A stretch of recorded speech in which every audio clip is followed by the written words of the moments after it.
بسم اللہ الرحمن الرحیم۔ السلام علیکم۔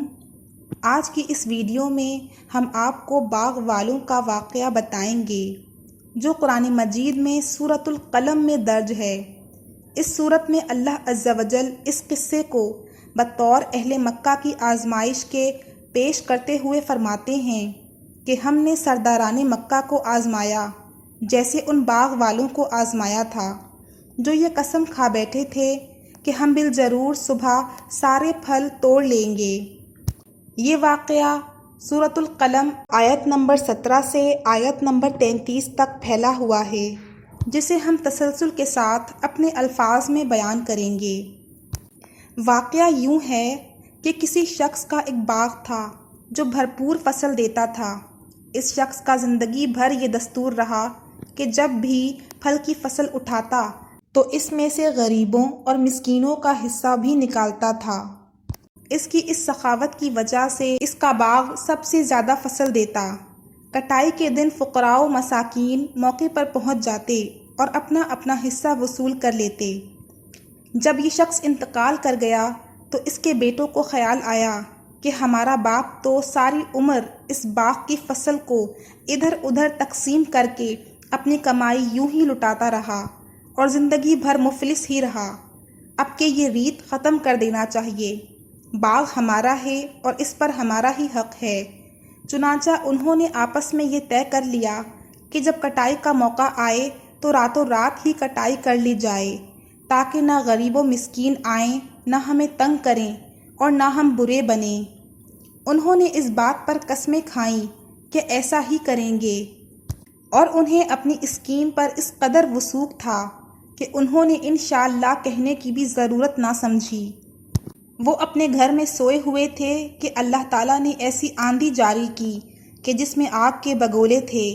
آندھی نے پلک جھپکنے میں ان کے باغ کو جلا کر خاکستر کر دیا، جیسا کہ سورۃ القلم کی آیت نمبر 19 اور 20 میں اللہ تعالیٰ ارشاد فرماتے ہیں، سو وہ ابھی سو ہی رہے تھے کہ تمہارے پروردگار کی طرف سے راتوں رات اس پر ایک آفت پھر گئی، تو وہ ایسا ہو گیا جیسے کٹی ہوئی کھیتی۔ ادھر یہ اپنے فیصلے کے مطابق صبح سویرے اٹھے اور ایک دوسرے کو یہ کہہ کر جگا رہے تھے کہ اگر پھل توڑنا ہے اور اسے غریبوں سے بچانا ہے تو اپنی کھیتی کی طرف جلد پہنچ جاؤ۔ وہ صبح سویرے اٹھ کر چپکے چپکے اپنے باغ کی طرف چل پڑے تاکہ کوئی مسکین وہاں نہ پہنچ پائے۔ جب اپنے باغ کی جگہ پر پہنچے تو انہوں نے اس جگہ کو چٹیل میدان پایا۔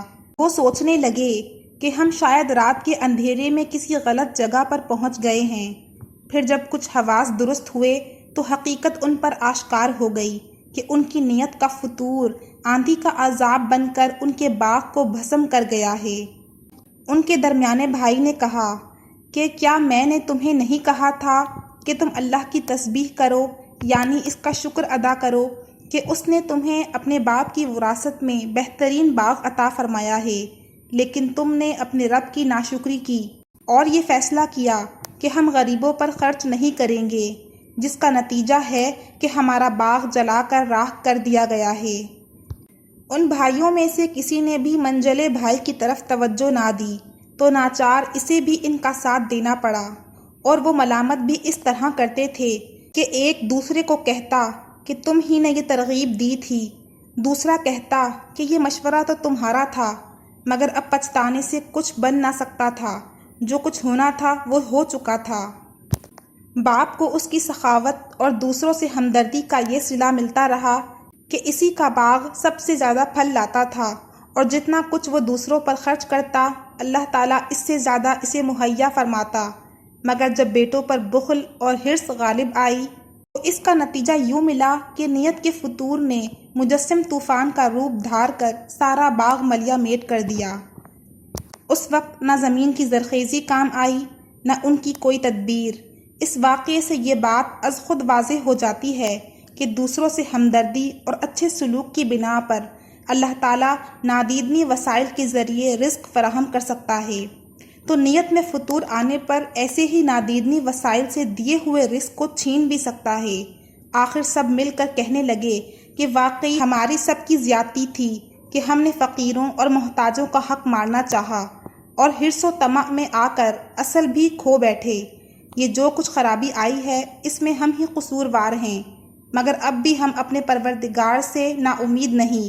کیا عجیب ہے کہ وہ اپنی رحمت سے پہلے سے بہتر باغ ہم کو عطا کر دے۔